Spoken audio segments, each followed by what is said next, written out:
Hi, it's me, Cheyenne Noserini. I'm the associate producer for Daily Detroit. I'm usually behind the scenes, but today I want to talk to you about becoming a member of Daily Detroit. Independent journalism requires independent funding, and when a project is funded by the community, it's more responsive to that community.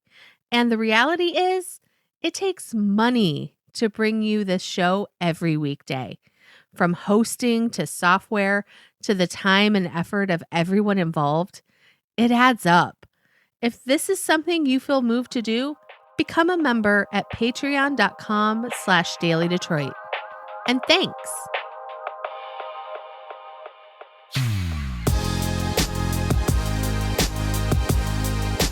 Hello and welcome to your Daily Detroit for Thursday, October 22nd, 2020. I'm Jer Stays. Today, we'll talk about a few things to know around town. Then, what's in a name? The names of Detroit's neighborhoods have been a contentious topic as long as I've been alive. I'll talk with Detroit City Council President Pro Tem Mary Sheffield about her newly proposed ordinance that would put a petition and review process in place to change those names. Let's get started, as we do, with the latest coronavirus numbers. The second wave of the pandemic is definitely here. Thursday's report brings us a whopping 1,873 new confirmed cases. The pandemic total is now nearly 153,000 cases statewide. That's paired with 43 deaths reported on Thursday, totaling 7,129 in Michigan since this whole thing started. Statewide, our cases per 100,000 people over the last 7 days has spiked in the last week, up from 14.3 to 19.2. If we keep up this pace, we will quickly get to a critical situation as defined by COVID Act now. That number is 25. At one point in June, we were down to just 1.8 cases per 100,000 people and seeing negative viral transmission. Our entire metro region is seeing case increases, including now the city of Detroit. Detroit Mayor Mike Duggan shared in a presser Wednesday that although the city is doing better, there is no wall between it and the suburbs. The 7-day rolling positive test rate for cases in the city is 2.2%, which is far behind COVID Act Now's quickly rising 5.6% statewide number.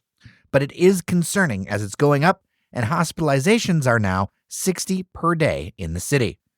This is as hospitalizations increase statewide, and the virus is spreading through the Detroit region again. Macomb County is of most concern, with Oakland and Wayne following. On Wednesday, more than 30 major employers, hospital systems, and university leaders sent a letter to Governor Gretchen Whitmer, Speaker of the State House Lee Chatfield, and Senate Majority Leader Mike Shirkey, calling for a ceasefire around lawsuits fighting coronavirus masking and social distancing orders.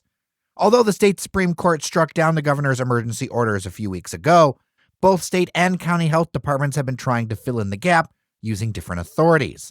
Meanwhile, there's a phalanx of Republican-backed lawyers who are actively filing suits to lift these restrictions. This is as Michigan hits its highest number of cases since the beginning of the pandemic. In the letter, it said in part, and I quote, "Michigan needs clearly defined mandatory standards which govern mask usage, workplace practices, public gatherings, and certain social activities," unquote. They continue on to say that disciplined use of COVID-19 safety practices clearly works to minimize viral spread, and that they hold those views because the evidence strongly suggests, both in Michigan and in other states and countries, that without such clear standards, people struggle to band together to effectively control viral spread. In their view, current orders are sufficient and that the focus should be deploying them. I'll put a link in the show notes to that, and I'll add some analysis here. Although there was a kind of lockdown in the spring, one of the things we're learning is that consumer demand is not returning as the virus rages on. In a piece on Medium that I'll link to in the show notes, economics writer James Surowiecki shares that nationally we're seeing something called demand shock. You can open things up, but if the virus is out there, people just aren't as comfortable shopping, going out, and doing things like they were, and not at levels that can sustain many businesses going forward. When cases were lower, people felt better about spending money. Also, the federal government hasn't been able to come to agreement on another large COVID relief bill, and local households are starting to hurt badly. And then there's the problems that schooling at home creates for families, where parents also need to work. Women especially are leaving the workforce in droves. A recent report from the publication The 19th showed that more than 865,000 women have stopped working nationally since September, and men about a quarter of that number. My 2 cents, these business leaders, they see these things. They know it. They have to live in the real world with bottom lines and paychecks. This should be a check engine, oil, and battery warning light that we're in for trouble without some different behavior soon. If you feel like the mail has been slower lately, a new report says, well, you're right. Although delivery has improved since the middle of the summer, the Detroit metro area has the worst on-time mail percentage of anywhere in the country. Just 71% of mail was delivered on time in the first week of October. That's an improvement from the 66% rate in September. This is all according to a new report by Michigan U.S. Senator Gary Peters. There were 5 other postal districts in the country where on-time delivery also happened less than 80% of the time. Those are Washington, D.C., Baltimore, Mississippi, Philadelphia, and Alabama. A number of service cuts were enacted by the Postal Service in recent months, some of which were stopped ahead of the November 3rd election after much public scrutiny. Senator Peters would like to pass legislation that would keep those service cuts from happening until after the pandemic is over. Currently, the Democratic Senator Peters is defending his seat against the Republican challenger, John James. The Detroit Institute of Arts has a new exhibit coming, and it'll be the first time since 1983 that an automobile will be inside the museum. It'll be called Detroit Style, Car Design in the Motor City, 1950 through 2020. It opens November 15th and runs about through the end of June next year. The exhibition will feature 12 coupes and sedans inside the permanent collection galleries, focusing on achievements in style and technology. Each of the big 3 will be represented by 4 cars. There will be production and experimental show cars, as well as design drawings and archival photographs. A few of the cars that you'll find will include the experimental Space AG 1958 General Motors Firebird 3, a 1970 Plymouth Barracuda, and the 2017 Ford GT supercar. You'll also be able to create a drawing of your own car to submit, which is kind of cool. You can do it through the CarsDIA hashtag on social media.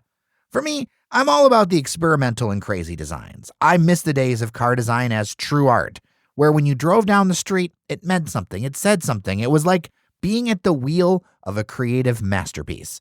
Speaking for myself, very few cars today call to me like that, so I will be sure to check this one out in a socially distant manner. And well, I thought you should know about it too.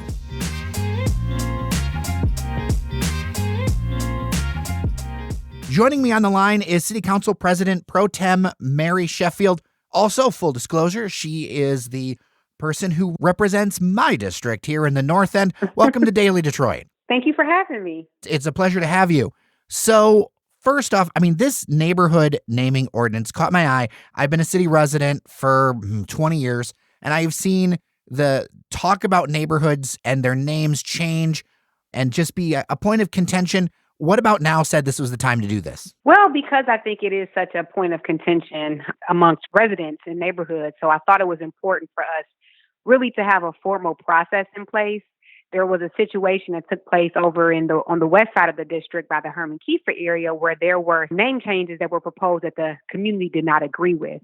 And they did not feel that they had a sufficient process in place that allowed them to voice their opposition. And so I just felt that it's important that as we continue to revitalize Detroit, that we create, a formal process that allows community to actually get petitions, to get a majority of the neighborhood residents to support it, and then allow us to kind of do our research on the meaning of that name, the significance of it, and the impact that it would have in that community. Well, I feel like that's pretty important because there is kind of a running joke being a city resident that a new development is coming and what are the developers going to call it? And then what name are we going to get now?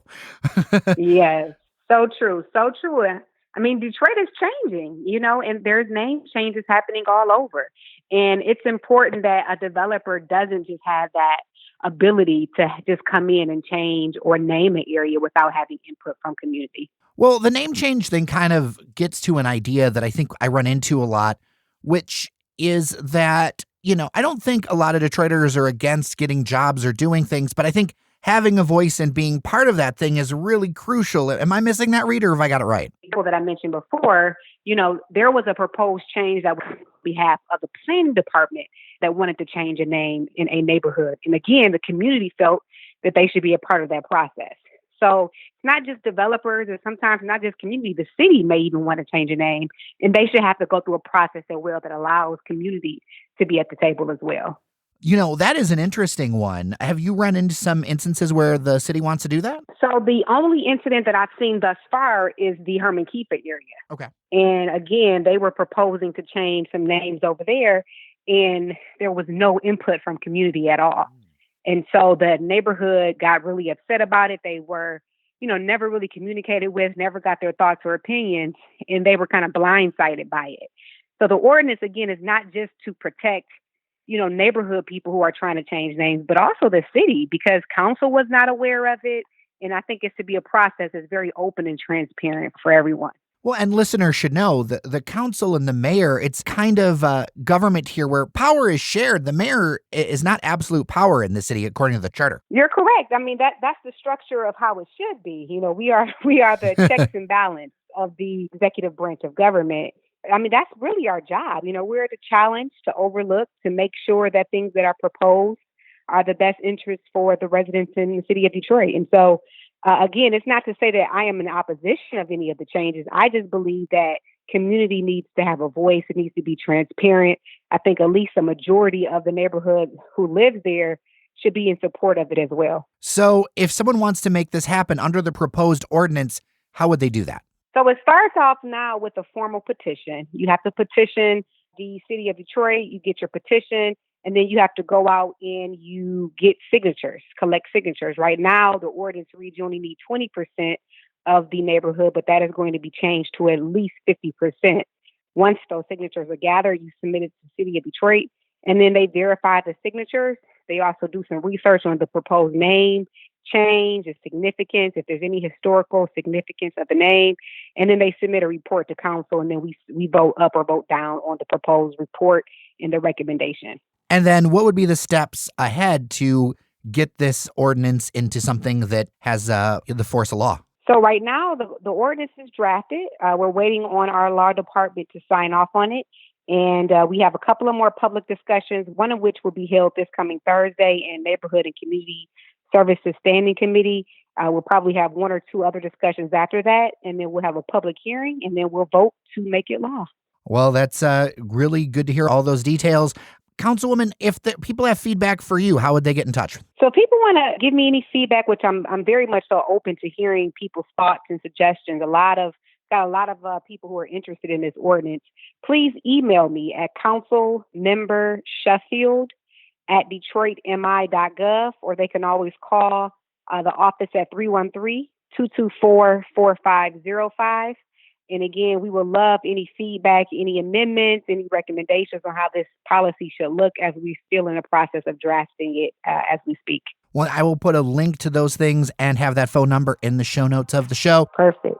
Thank you so much for your time today. I really appreciate it. Thank you for having me on. I appreciate you.